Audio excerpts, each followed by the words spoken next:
José agarró firmemente el volante, pisó el acelerador con fuerza, y se lanzó hacia adelante. Sus pensamientos estaban confusos, su corazón latía furiosamente, su respiración era inquieta. «Detén el coche», gritó su amigo, Mateo, estaba borracho y su voz era ronca. El chico se aferraba desesperadamente al asa sobre su cabeza. Pero José parecía no escucharlo. «Frena, podemos estrellarnos», volvió a gritar Mateo.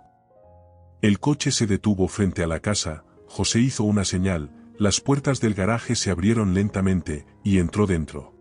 Solo ahora, cuando apagó el motor, se dio cuenta de lo que había hecho. El chico salió rápidamente del coche. «¿Qué demonios?», dijo Mateo, acomodándose en su asiento bajo su chaqueta. «Yo me quedaré aquí a dormir, tú vete». Mateo estaba tan borracho que no entendía lo que había pasado. José irrumpió en casa y se encontró con su padre. Guillermo ya se estaba preparando para dormir, pero al ver a su hijo, apretó los labios con sospecha. «¿Qué ha pasado?», su voz y su mirada penetrante eran frías. «Parece que acabo de atropellar a una chica, no se mueve», la voz de José temblaba. Guillermo no estaba tan conmocionado como debería haber estado en esa situación. «¿Estás hablando en serio?», el padre miró fijamente los ojos llenos de horror de su hijo. «A veces, con amigos, organizamos carreras por la ciudad de noche», continuó José. «Velocidad, adrenalina, emoción, hoy fue igual. Queríamos tomar una curva cortando camino para terminar primero. Por lo general, a esa hora no hay coches ni gente en la calle. De alguna parte apareció la chica, no pude verla. Cruzaba la calle fuera del paso peatonal y no tuve tiempo de reaccionar. La dejamos allí, en la carretera, y nos fuimos. Creo que necesito beber algo». Guillermo se sirvió un poco de buen whisky caro. «¿Qué vamos a hacer ahora, papá? ¿Me van a encarcelar?». «No quiero ir a la cárcel», José caminaba de un lado a otro en la sala de estar. «Voy a llamar al abogado, y tú date una ducha, trata de calmarte y ve a dormir. Tengo una conversación seria por delante». «¿Y qué pasa con Mateo?». «Está borracho y durmiendo en mi coche». El padre miró pensativo a su hijo. «Quizás la presencia de Mateo nos ayude». «Puedes irte, he dicho que me ocuparé», la voz del padre sonaba firme, dando a entender a José que la conversación había terminado.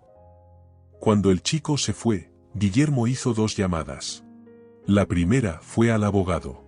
Luego, Guillermo llamó al jefe de seguridad que formaba parte del grupo de reacción rápida. Era a él a quien Guillermo llamaba cada vez que su hijo se metía en incidentes dudosos. Él ayudaba a resolver diversos conflictos y situaciones inusuales, que no se podían manejar con un abogado. Cuando llegó el jefe de seguridad, Guillermo no lo saludó. «Te pedí que llegaras primero al lugar, y resolvieras todo», comenzó. «Pero, ¿quién iba a saber que tu hijo también estaría allí? Pero no te preocupes, ya tengo una idea», dijo el jefe de seguridad, y de inmediato propuso una solución que parecía simple para él. Después de obtener la aprobación del dueño de la casa, él se retiró por un tiempo. Se escuchó el sonido del motor del automóvil y el chirrido de las puertas que se abrían. José no había alcanzado a irse a su habitación, por lo que escuchó claramente su conversación. En ese momento, no le dio importancia al hecho de que lógicamente, según su padre, el jefe de seguridad debería haber estado esa noche en el lugar del accidente. Con la segunda llamada, llegó el abogado de la familia, Sergio. Mantuvo una larga conversación a puertas cerradas con Guillermo en su despacho, y pronto se marchó también. Toda la noche, José no pudo conciliar el sueño, la inquietud llenaba su alma. Miró por la ventana nuevamente, y se acostó en la cama con un suspiro pesado.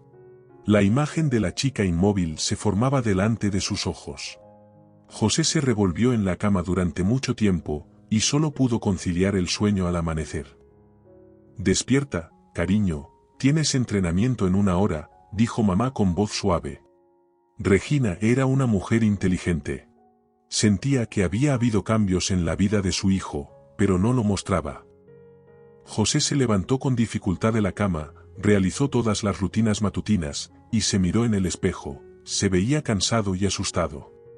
El joven bajó a la sala de estar, se sentó junto a su madre y miró fijamente al vacío, ignorando el televisor encendido. En ese momento estaban transmitiendo las noticias. José echó un vistazo rápido a la pantalla y vio una calle familiar. En el segmento de noticias se hablaba sobre un accidente. Margarita, una empleada del banco, estaba cruzando la calle en un lugar no autorizado cuando fue atropellada por un automóvil. Según testigos presenciales, el vehículo iba a alta velocidad. Es probable que el conductor no tuviera intención de detenerse para ayudar a la víctima. Según los informes de los expertos, Margarita estaba viva cuando el conductor se dio a la fuga. Su muerte fue causada por la pérdida de sangre. ¿Se deduce de esto que podrían haberla salvado pero optaron por no hacerlo? ¿Alguien intencionalmente no le brindó ayuda o se asustó demasiado y se fue?, continuó el presentador de noticias en su monólogo. José no escuchó hasta el final, se apresuró a vestirse y salir de casa. Su padre ya lo esperaba en la calle. ¿Dónde está mi coche? ¿Y qué pasa con Mateo? No he podido comunicarme con él toda la mañana. Guillermo abrió la puerta de su automóvil. Sube, tenemos que hablar. Hoy te saltarás el entrenamiento, ya he arreglado todo. José no discutió con su padre, se sentó en el asiento del pasajero y miró fijamente por la ventana frente a él. Después de un rato, llegaron a una casa de campo, el coche del abogado ya estaba estacionado en el aparcamiento. José frunció el ceño. Sergio sostenía una carpeta con papeles en la mano. Algo no estaba bien. Vamos directo al grano, empezó el abogado. Así que, José, tu coche ya fue encontrado, no será difícil vincularlo contigo. Pero tienes una coartada. Hace unos días llegaste a esta casa de campo para pasar tiempo en la naturaleza. En el momento del accidente estabas aquí.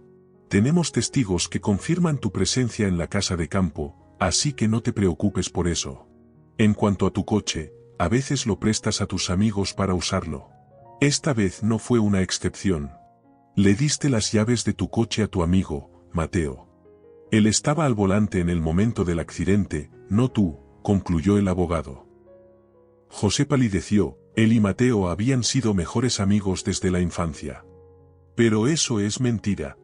No se puede hacer eso. Es incorrecto, protestó el chico. No debería preocuparte, cortó el abogado. Por ahora, eso es todo lo que necesitas saber. Toda la información sobre el caso está aquí, le entregó al chico una carpeta con documentos. Debes recordar todos los detalles, hora, fechas, eventos. Asegúrate de estudiar todo antes del juicio. José sintió un agudo sentimiento de culpa. Pero Mateo será acusado por mi culpa en el accidente. No podemos hacer esto. Mateo siempre me ha ayudado, él me ha respaldado, exclamó José. Quédate aquí y no te metas en problemas, te traerán todo lo necesario, dijo bruscamente Guillermo y se fue con el abogado. José estaba aturdido, los observaba alejarse y no sabía cómo enmendar lo que había hecho. Por la noche, el chico esperaba ansiosamente el noticiero, nervioso y vaciando el bar. Finalmente, el presentador apareció en la pantalla. Hay nueva información sobre el trágico accidente automovilístico en el que falleció Margarita. La policía encontró el automóvil involucrado en el accidente. El vehículo está registrado a nombre del hijo de uno de los residentes más influyentes y ricos de la ciudad. Sin embargo, quien conducía en ese momento no era él, sino su amigo. Según la información preliminar, el joven estaba bajo la influencia de drogas y alcohol. Actualmente se está llevando a cabo una investigación. Mantendremos informados sobre los desarrollos. José se llevó las manos a la cabeza, sintiendo una mezcla de emociones. Por un lado, había evitado la cárcel, pero por otro lado, lo consumía la culpa hacia su mejor amigo. Unos días después, se conocieron más detalles. Según la versión preliminar, Mateo fue acusado de lo sucedido. Aquella noche, estaba bajo la influencia de alcohol y drogas, apenas recordaba los detalles del accidente. Mateo creció en una familia desfavorecida, su madre murió de una sobredosis, y su padre estaba cumpliendo una condena por robo a mano armada. El chico prácticamente quedó sin supervisión, viviendo con su abuela. Por la noche, la policía visitó a José. Les contó la versión de los hechos que había aprendido de memoria por instrucciones del abogado, y prometió comparecer en el tribunal si era llamado. Cuando el padre llegó a la casa de campo, José estaba borracho. Estaba sentado al borde de la piscina, con los pies sumergidos en el agua, bebiendo. Guillermo sostenía una tableta y una pequeña carpeta en sus manos. ¿Le dijiste a la policía lo que necesitaban?, le preguntó a su hijo. José asintió. Pero eso está mal, papá. He incriminado a mi amigo, y no estoy seguro de que no recuerde nada. ¿Y si comienza a hablar y a defenderse? No lo hará, el abogado se encargó de eso. Mateo estaba bajo la influencia de sustancias ilegales. Y cuando una persona está en ese estado, la línea entre la realidad y la fantasía simplemente desaparece. ¿Qué pena le espera?, preguntó José en voz baja. La decisión la tomará el tribunal, no pienses en eso, estás a salvo. Esto no está bien. Debería estar en la cárcel en lugar de él. Cálmate, eres un hombre. Tu amigo está en un grupo de riesgo. ¿No sabías que él también consumía drogas, al igual que su madre? Según las estadísticas, personas como él siempre terminan mal. Solo le dimos un pequeño empujón y aceleramos el proceso. En ese momento, el teléfono de Guillermo comenzó a sonar. Se apartó y empezó a discutir algo en voz alta. Luego, le hizo un gesto de despedida a su hijo, se subió al coche y se marchó sin apartar el teléfono de su oreja. «Papá, olvidaste tu tableta y la carpeta», gritó José tras él, pero ya no lo escuchaba. José nunca antes había tocado los documentos de su padre, pero ahora le intrigaba. Abrió la carpeta, dentro había extractos bancarios y otras cosas que no entendía. «Demonios», maldijo el chico cuando vio un montón de fotografías entre los demás papeles. Eran fotos de la chica fallecida. En las imágenes, Margarita estaba en un café, en el estacionamiento, cerca de un supermercado. «¿Qué estás ocultando, papá? ¿Por qué la seguías?», murmuró José. Él encendió la tableta, donde encontró varias carpetas con nombres. «Papá, parece que tienes información comprometedora sobre todos tus amigos y socios». José notó una carpeta en particular, etiquetada como Margarita. Intentó abrirla, pero resultó estar protegida por contraseña. Entonces, llamó a uno de sus amigos. Ángel era hábil con las computadoras y podría resolver esto rápidamente. «Ángel, hola, necesito tu ayuda urgentemente, te enviaré un taxi». Cuando su amigo llegó a la casa de campo, José le explicó la situación y le mostró la carpeta, cuya contraseña debía descifrar. Después de un poco de trabajo, Ángel lo logró. Y cuando José vio el contenido de la carpeta, quedó muy sorprendido. Las fotografías mostraban a la difunta Margarita en situaciones muy íntimas y tomadas desde muy cerca. Se podía ver que ella posaba como modelo para el fotógrafo con placer. ¡Qué giro tan inesperado! José cerró la carpeta y notó otra titulada, La ratita. Así es como Guillermo llamaba a su esposa. Antes de conocer a su padre, Regina no era rica, era una mujer sencilla y poco llamativa. Solo después de casarse se convirtió en una dama elegante de la alta sociedad. «Por favor, abre esta carpeta también», pidió José a su amigo. Después de unos cuantos movimientos simples, José vio fotografías íntimas de su madre con el abogado. «Ángel, te debo una, toma», José le entregó un poco de dinero a su amigo. Los chicos se despidieron, José se sentó en un sillón en el porche y encendió un cigarrillo. «¿Qué pasa con mi familia?», reflexionaba indignado.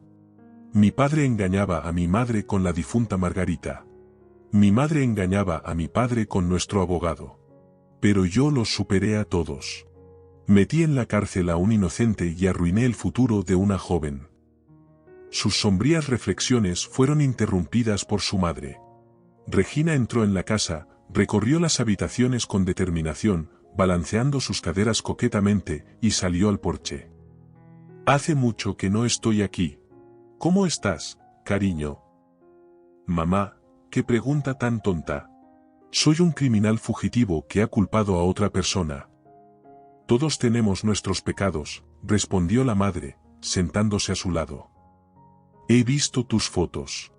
¿Desde cuándo le has sido infiel a papá?, preguntó José indiferentemente. Regina encogió los hombros y sacó de su bolso un encendedor de oro hecho a mano. Se quedó en silencio por un momento, luego dijo: Tu padre es una buena persona, pero me enamoré de otro. Conozco a Sergio desde hace mucho tiempo. Todo comenzó inocentemente, pero luego me involucré y le confesé a tu padre sobre nuestro afer. Sergio y yo queríamos irnos y comenzar de nuevo, pero Guillermo se negó rotundamente a darme el divorcio. Dijo que era complicado, costoso, y que habría un escándalo. Regina se ajustó el cabello y continuó: Ninguna persuasión funcionó con tu padre. Entonces busqué ayuda en Margarita, ella trabajaba en el banco. Resulta que Regina contrató a la difunta Margarita para que la chica conquistara a Guillermo y averiguara todo sobre sus maniobras financieras. Al principio todo iba bien. Teníamos un pequeño chantaje sobre tu padre, que nos permitía hablar de divorcio en igualdad de condiciones. Pero luego Margarita quiso más dinero y comenzó a chantajear a Guillermo. En ese momento, el padre llegó al porche, buscaba su tableta y sus documentos. Él lo sabe todo, Guillermo. Le he contado todo, confesó Regina. No, no le has contado todo. Papá, parece que hay lagunas en tu historia. José recordó la conversación de su padre con el jefe de seguridad el día del accidente. Guillermo guardó silencio por un momento, luego hizo una confesión abrumadora. Resulta que después de los primeros intentos de chantaje, su padre comenzó a vigilar a Margarita. Descubrió que la chica quería exponer a un oligarca en la prensa. Ya había concertado una reunión con un periodista, pero no tuvo la oportunidad de llevar a cabo su plan. Guillermo se adelantó a ella. La noche del accidente, llamó a Margarita y acordó reunirse con ella, por lo que ella se encontraba en esa oscura calle. Sin embargo, su padre no acudió a la reunión en persona. En su lugar, debía venir el jefe de seguridad y liberarlo de su problema de una vez por todas. Pero la situación se resolvió por sí sola cuando José apareció y atropelló a Margarita con su coche. Después de escuchar toda la historia, el chico se llevó las manos a la cabeza. Pero ella aún estaba viva. Tu jefe de seguridad lo vio todo y pudo haberla salvado, pero prefirió huir. No, Margarita, no hay problema, concluyó José con tristeza. Es duro, pero tienes razón. Ahora hablemos de tu caso, mañana comienza el juicio. Pueden llamarte a declarar. No te preocupes, no te pasará nada, me he ocupado de todo.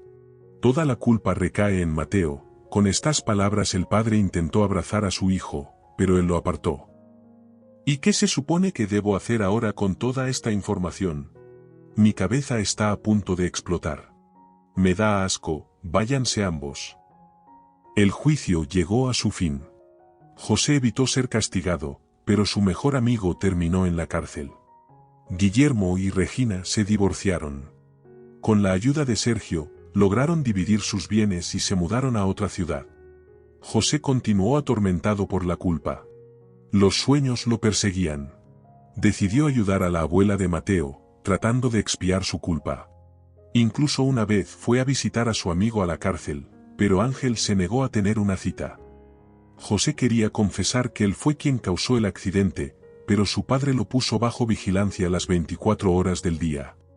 Intentó escapar para encontrarse con otro abogado y pedir ayuda para Mateo, pero su padre bloqueó todos los caminos, congeló sus cuentas, colocó guardias y lo encerró en la casa de campo. Ahora esa casa se convirtió en su propia prisión. Pero incluso en esas condiciones, la existencia de José superaba la de Mateo tras las rejas. José se consumía por la culpa, que lo devoraba desde adentro. Ahora su vida se había convertido en su propio infierno.